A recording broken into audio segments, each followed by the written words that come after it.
How's it going, guys? This is another edition of Away Days, or My Two Cents with Dino. Um, First and foremost, I don't know if you can hear the crowd. This is how close I am to Sellers Park. Um, so right now, Palace are getting ready to kick off to play against West Ham United. So yeah, it's their first game of the season as well. It's looking like it's looking like it's about to chuck down with rain. So I'm not doing this live, but eventually as time goes on, I'll probably end up doing some of these live for you to listen and check out.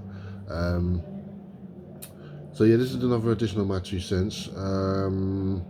Haven't done anything on the Falcons as of yet. I'm waiting for preseason to end, which has actually ended. And if you're a Falcons fan, then you'll probably know what the score was yesterday against the Jaguars, and it's not good reading. But then you know what? I'd rather us lose by that amount than lose our first game of the season like that. So yeah. But anyway, my two cents. This is involving Arsenal Football Club, who are playing later on today against Aston Villa. A real good test, I feel, for the team tonight. It's a 5:30 kickoff. I'm going to be doing a review after the game is done as well. So this is just a quick preview before the game starts in a couple of hours' time. Just before I get into what's what, because I'm just hearing certain things in regards to team news now rather than later on, with like an hour before kickoff. They always say the ins and outs of teams, but just a quick one. Aston Villa going great guns themselves. Played the first game of the season against West Ham at the London Stadium last week. They won by 2-1. So both Arsenal and Aston Villa both got off to good starts last week with 3 points. So this is actually a kind of a good setup of a game for both of these two. It's a good test for both of these two teams, playing each other so early into the season. You can hear him. Quick one again, down the years, the history between these two teams down the years in the Premiership. I'm looking at it now. They've both played each other 58 times. Arsenal have won 31 of those games, with Villa winning 13, with 14 draws. So, anyway, go and get into it. If you're a Palace fan, listen to this. You'll hear it. I'm gonna tag Palace fans into this, so you'll hear it. Glad all over. What can I say about this game? Incidentally, effectively, this is the team which effectively cost Arsenal the league last season. We played them twice last year. Normally we have a good record against Villa, but they really did play a good number on us last year. I'm not even afraid to admit that. We was unlucky against them in the first game at Villa Park. I feel we should have got something out of that game. Bit of controversy with VAR. Shouldn't have gone down that road, but I'm not going to continuously keep using VAR as an excuse in regards to Arsenal winning or drawing games. But they thoroughly deserved to win the game at the Emirates. I remember I was actually on the minibus back from Aintree. I went to Grand National the weekend that we played Villa at the Emirates, and it was the same weekend, built up into the season, where Palace went to Anfield and won 1-0, and that effectively ended Liverpool's title running. So it came down to 2 between Arsenal and Man City, and for me, that was the game. After the game, I said on the way home, because we was all watching, there was like 4 of us in the van watching the game, the Liverpool game, and Palace played very, very well. They deserved the 3 points. So I said, right, we need to take advantage of that. And we was watching the game on the way home, and we hadn't scored after like 35 minutes. And normally, with us being Arsenal fans, if Arsenal haven't scored within the first 20-25 minutes, you kind of know where the game is going to go, because sometimes, not all the time, but sometimes it can be a bit of a struggle, because most teams, they'll sit back and defend, and then they'll start building themselves into the game, kind of like last week against Wolves. In this case now, Aston Villa played very well, they defended very well, and they just sucker punched Arsenal with 2 goals. And I said at the end of that game, this is the game that's going to cost us the league, and effectively it did, because we lost league by 2 points. So it was a sucker punch. It was a bitter pill to swallow, considering that after that game we went on such a run where we done very, very well. We played the teams that we played. We played them off the park, and we had that run again. I don't know if you guys will remember, but we had that run of games where we had to play Manchester United, and Chelsea, and Tottenham, and I believe Brighton was in there, and we won all those games, and deservedly so. It was just that one game against Villa which hurt us. Um, so hold no regard against Villa today. They are no slash. They are a good side. They've got a good team. They've got a good manager there. A good strong support. They're in a great city in Birmingham, which I've been to a good few times. Which is a very nice place to visit. Um, it's going to be tough. There's no doubt about it. Do I believe Arsenal can get a win there? I do believe we can get a win there. I do believe we can give them a problem, just like how they gave us a problem. But I believe we can go there and get a win. I did say in my predictions, or put doing my predictions in my last video, that we'd get the win. I think we're more than capable.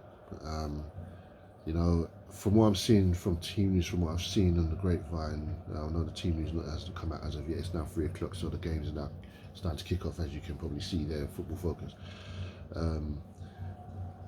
Apparently, Jesus ain't travelled with the squad, and apparently there are a couple of defensive absences. But again, not seen the team yet, so I don't know the official team news as of yet. But apparently, Gabriel Jesus hasn't travelled with the team. So we're going to be kind of relying on Havertz to be the pinpoint up front. I don't. Also, as well, Fabio Vieira, I don't think is going to be in the team. There's word that he is going to be joining Porto on a season-long loan, which I think would be pretty good for him. Give him some game time, and then hopefully he'll come back next season in good shape for the following season. Not sure about Eddie Nketiah in regards to him, because he's been heavily linked with a move from the club. Forest have been in talks with Arsenal about buying him. The only other thing, obviously, Mikel Merino, that's on the cards. That's coming. I think that's going to get announced probably either Monday or Tuesday with that one in regard. But obviously, it would have been nice to have him announced and in the team ready prior to this game tonight. It would have been good to have him on the bench, but maybe coming into an intense game like Villa straight away might be a bit much. But you come into the Premiership, it's what you pay for. I know you can probably hear that. I'm not leaving the house. Incidentally. Well, I can leave the house because they're in now. But yeah, like I said, yeah, I do believe we can win the game. It's gonna be a tough one. I've got a good friend of mine called Jamal, who's a Villa fan. I'm gonna try and see if I can speak with him. Probably maybe if not just before the game, just after, so get his input as well. So when I do the review, I can give his view on the game as a Villa fan, and what he thought of the game. Speaking of other transfers, I don't know. There's been but I had Robbie from AFTV. I saw him saying that it would be good to have Raheem Sterling in the Arsenal team. I mean, I'm not being funny. Raheem is a good player, but do you really want to bring a 28/29-year-old into a team who's on £300,000 a week? Is he really going to take a pay grade to come to Arsenal? If I'm being completely honest, I'd rather much Arsenal go for Eze at Crystal Palace, because he's younger and he offers more, I think, than what Raheem Sterling does right now.